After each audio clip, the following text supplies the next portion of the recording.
El juez se ríe del acusado, sin saber que enfrentaba a un genio legal de 18 años.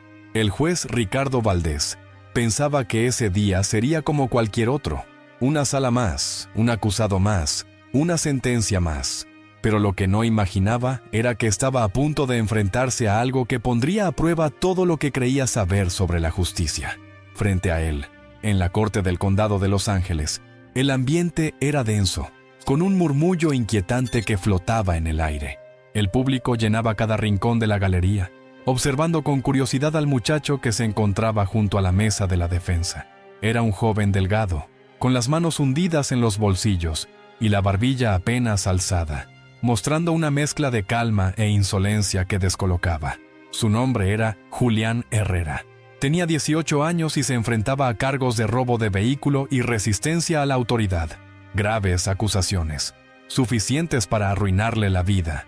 Pero el juez Valdés no veía a un criminal frente a él, sino a un adolescente imprudente que se creía más listo que el sistema. Se reclinó con desgano, tamborileando los dedos sobre el estrado con impaciencia. ¿Crees que sabes de leyes?, preguntó con una media sonrisa sarcástica. Esto no es una competencia de oratoria, muchacho. Algunas risas se escaparon por la sala. El alguacil, la secretaria judicial e incluso la fiscal parecían disfrutar del tono condescendiente del juez. Pero Julián no se inmutó, no sonrió, no dijo nada, porque él llevaba años preparándose para ese momento. No porque esperara ser acusado de algo, sino porque su mundo siempre giró en torno al sistema judicial. Mientras otros jóvenes jugaban videojuegos o soñaban con ser atletas, él leía libros de derecho y analizaba juicios imaginarios. Su madre, Teresa Herrera, trabajó como asistente legal durante más de 20 años. En casa, las conversaciones siempre giraban en torno a fiscales negligentes, jueces parciales y defensores sobrecargados. Julián absorbió cada palabra. A los 14 años ya debatía con argumentos que dejaban en silencio a adultos, pero nada de eso importaba ahora. Para el juez Valdés, él era solo otro chico latino metido en problemas. «Terminemos esto rápido», murmuró mientras hojeaba el expediente. «Tengo una cena esta noche». La sala volvió a reír, pero esta vez, Julián apenas alzó una ceja y dejó asomar una leve sonrisa. Valdés acababa de cometer su primer error, y nadie más parecía haberlo notado. La fiscal del caso, Natalia Fuentes, se puso de pie como quien ya conoce el desenlace. Caminó con paso firme hacia el estrado, ajustando la chaqueta de su traje oscuro con precisión. No necesitaba demostrar nada, al menos no ante sus colegas. Su voz resonó con seguridad medida, como quien ha repetido ese discurso decenas de veces. «Su señoría, el Estado demostrará sin lugar a dudas razonables que el acusado Julián Herrera fue sorprendido en posesión de un vehículo robado, un BMW X3, modelo 2022, reportado como sustraído solo unas horas antes del arresto». Hizo una pausa, mirando al jurado con un aire casi teatral. El acusado fue perseguido por oficiales en el centro de la ciudad y se resistió activamente al arresto. Sus huellas fueron encontradas en el volante. Las pruebas son claras, hablan por sí solas. El público murmuró, removiéndose en sus asientos. En apariencia todo sonaba contundente. Auto robado, intento de fuga, evidencia física. El juez Valdés asintió brevemente, como si el caso ya estuviera resuelto. «Continúe, fiscal», dijo sin mucho interés. Natalia se acercó al jurado con pasos calculados, sosteniendo un fajo de documentos. La defensa intentará convencerlos de que el señor Herrera fue víctima de una confusión, de que estuvo en el lugar equivocado en el momento equivocado. Se giró entonces por primera vez hacia Julián. Pero seamos honestos, ¿qué clase de inocente huye de la policía? La tensión en la sala aumentó como si alguien hubiese bajado la temperatura. El juez se inclinó, apoyando la cabeza en la mano. Julián permanecía inmóvil, impasible. La fiscal volvió a revisar sus papeles con calma. «Tenemos aquí la declaración jurada del oficial Marcos Díaz. Él afirma haber visto personalmente al acusado conduciendo el vehículo antes de que intentara escapar. El procedimiento de arresto fue llevado a cabo conforme a lo establecido por el protocolo». El juez volvió a asentir. «Suena bastante sencillo», murmuró. Y para casi todos en esa sala, lo era. Pero no para Julián. Él había dedicado su vida entera a estudiar casos judiciales y no tardó en notar los vacíos, las inconsistencias, solo que aún no era el momento de hablar. No todavía. Valdés golpeó suavemente el estrado con el mazo. Ahora escuchemos a la defensa. La abogada de oficio asignada a Julián, una mujer llamada Laura Ríos, se levantó con evidente nerviosismo. Su señoría, mi cliente, pero no terminó la frase. Julián colocó una mano sobre su brazo, en silencio. No era una interrupción agresiva, era una decisión. Laura lo miró unos segundos y luego asintió con resignación, volviendo a sentarse. El joven finalmente habló. Me representaré a mí mismo, su señoría. Un silencio absoluto se apoderó de la corte. El juez Valdés lo miró con una mezcla de asombro y burla. ¿Tú solo?, preguntó con un dejo de ironía, pero la voz de Julián no vaciló. Sí, su señoría, haré mi propia defensa. Y en ese instante, algo en la sala cambió para siempre. Lo que estaba por venir ya no era un juicio cualquiera, era el principio de una batalla inesperada. Y Julián estaba más que listo para pelearla. Julián avanzó con calma. Sus pasos firmes resonaban en la madera del piso, y su postura erguida transmitía una seguridad que nadie esperaba. Las miradas estaban fijas en él, las del jurado, del público, incluso la del juez Valdés, que ahora lo observaba con una ceja arqueada. Julián dejó que el silencio se asentara, incómodo, pesado. Era intencional. Cuando por fin habló, lo hizo con voz clara, pausada. Antes de comenzar, su señoría, quisiera confirmar un detalle con la fiscalía. La fiscal Natalia cruzó los brazos, ladeando la cabeza con una sonrisa escéptica. Adelante. Julián dio un paso más. Usted mencionó que el oficial Marcos Díaz me vio al volante del vehículo antes de que intentara huir. ¿Es correcto? Correcto, respondió ella con impaciencia, como quien quiere terminar una escena innecesaria. ¿Y ese testimonio está incluido en su informe oficial? Por supuesto, replicó sin vacilar. Julián asintió y luego dirigió su mirada al juez. Entonces, su señoría, solicito que ese testimonio sea retirado como prueba válida. Un murmullo recorrió la galería. El juez frunció el ceño. ¿Con qué fundamento? Por primera vez, Julián sacó las manos de los bolsillos y señaló hacia la mesa de la fiscalía. Porque el oficial Díaz no me vio en ese vehículo. De hecho, ni siquiera estaba de servicio cuando comenzó la persecución. El rostro de Natalia se tensó por un segundo. ¿De qué estás hablando?, preguntó con una voz repentinamente menos firme. Quisiera solicitar los registros de GPS del patrullero del oficial Díaz para esa noche, continuó Julián. Si él afirma haberme visto, su ubicación debe coincidir con el lugar donde ocurrió la detención. Pero tengo razones para creer que no lo hará. El silencio se tornó más espeso. El juez giró lentamente hacia la fiscal. ¿Alguna objeción? Ella tragó saliva. La pausa fue lo bastante prolongada como para que todos notaran la duda. No, su señoría, dijo finalmente, aunque su tono ya no tenía la misma seguridad. Julián respiró profundo. Sabía que ese era solo el primer golpe, uno que ya había tambaleado los cimientos de la fiscalía. Por primera vez, la risa había desaparecido del ambiente. Natalia hojeó sus papeles, buscando reorganizar su estrategia. Mientras se verifica el registro de GPS, los hechos siguen siendo los mismos. Las huellas del acusado estaban en el volante del coche robado. Julián asintió, sin interrumpir. Caminó lentamente hacia el jurado. Eso es cierto, pero me gustaría que reflexionaran sobre lo siguiente. Se detuvo, haciendo contacto visual con cada uno.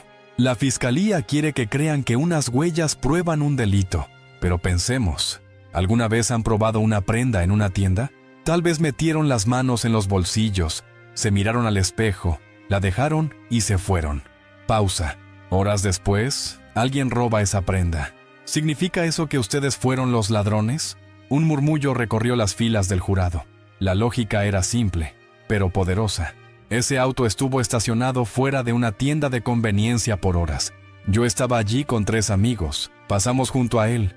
Lo toqué, me apoyé, abrí la puerta por curiosidad. Pero no lo robé, no lo conduje. Fue una tontería, una estupidez, pero no un crimen. Dejó que la sala digiriera sus palabras. Y entonces lanzó la siguiente con precisión quirúrgica. Tocar algo te convierte en delincuente. La fiscalía comenzaba a perder el control de la narrativa, pero Julián apenas estaba empezando. La fiscal Natalia Fuentes intentaba recomponer el control de la sala. Tosió, hojeó sus notas y retomó el hilo de sus argumentos, pero su discurso ya no tenía la misma firmeza. Independientemente de cómo llegaron esas huellas al volante, siguen siendo evidencia clave. Y su presencia en el vehículo robado. Julián la interrumpió sin levantar la voz. Eso nos lleva a otra pregunta importante, su señoría. Se giró hacia el juez Valdés, quien ahora lo observaba con creciente atención. ¿El perito forense que procesó la evidencia dactilar está presente para testificar? Valdés parpadeó, sorprendido. Miró a la fiscal. Natalia dudó por un instante. No fue convocado, admitió. Julián hizo una leve inclinación de cabeza, como si confirmara una sospecha. Entonces, si entiendo bien, el Estado quiere usar una prueba clave para incriminarme, pero ha decidido no traer al especialista responsable de procesarla. No tengo la posibilidad de interrogarlo, de verificar la cadena de custodia, ni de cuestionar la precisión del análisis. Se volvió al jurado.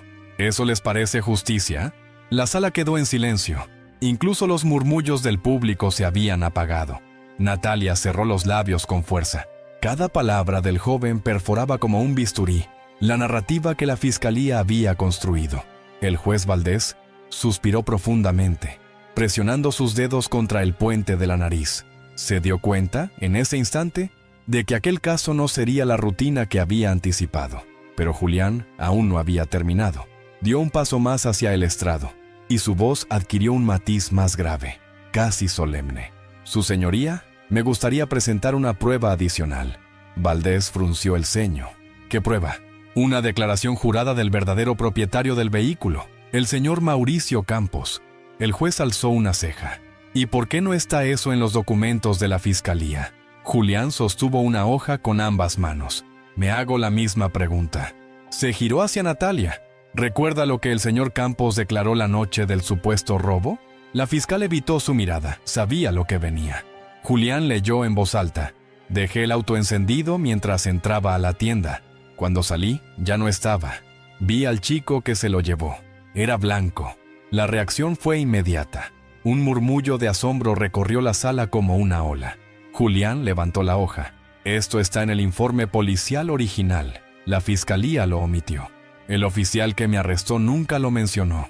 Y sin embargo, aquí estamos, con un acusado que ni siquiera coincide con la descripción del ladrón. Natalia intentó intervenir. Su señoría, esto es irrelevante. El acusado fue encontrado en posesión del vehículo. Julián negó con la cabeza. No lo fui. Su voz seguía sin elevarse, pero su firmeza era inquebrantable. Fui detenido a varias cuadras del lugar donde el vehículo fue abandonado. Estaba caminando con mis amigos, volviendo a casa después de comprar unos refrescos. No estaba huyendo, no estaba conduciendo.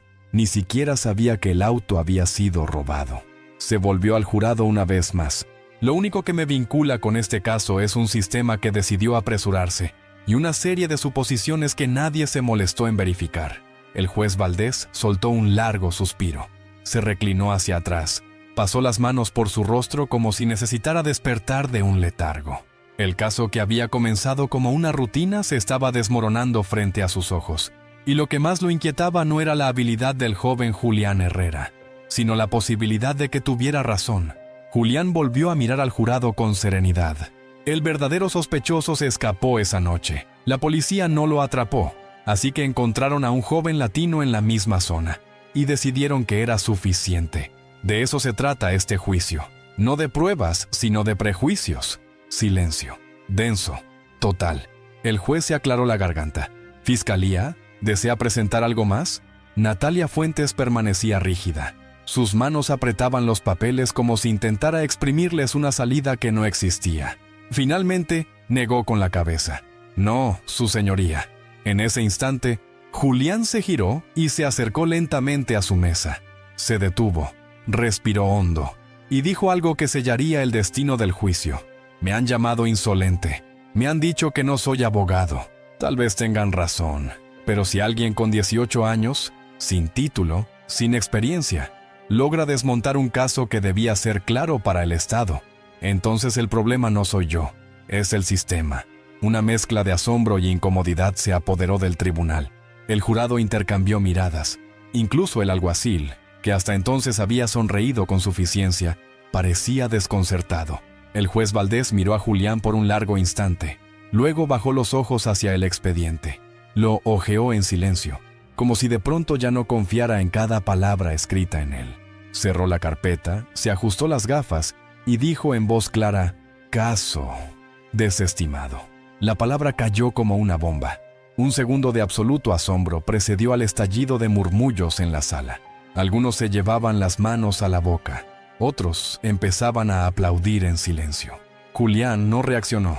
Se quedó de pie, inmóvil, dejando que el peso de ese momento se instalara en cada rincón del recinto. Sabía que aquello no era solo una victoria personal. Era un punto de inflexión. El juez Valdés, con el mazo aún en la mano, le dirigió una última mirada.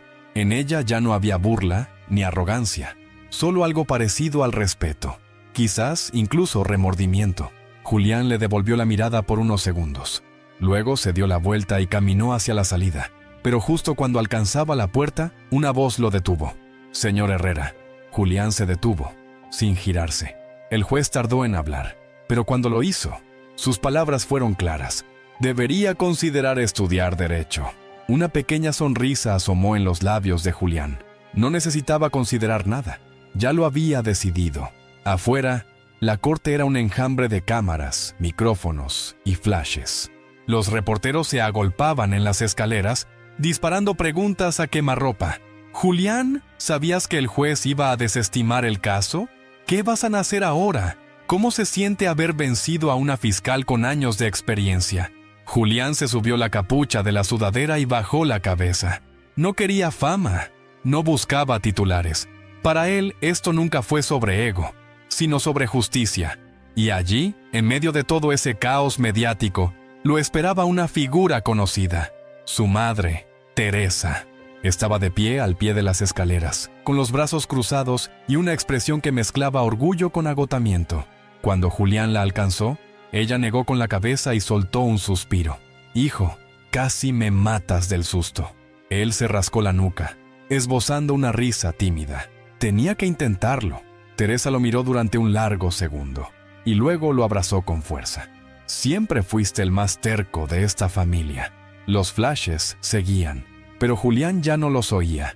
Del otro lado de la calle, apoyado en su vehículo con las manos en los bolsillos, el juez Ricardo Valdés también observaba. Ya no tenía la postura altiva con la que había entrado esa mañana a la sala. La arrogancia en sus ojos se había disipado, sustituida por una expresión mucho más difícil de definir: introspección.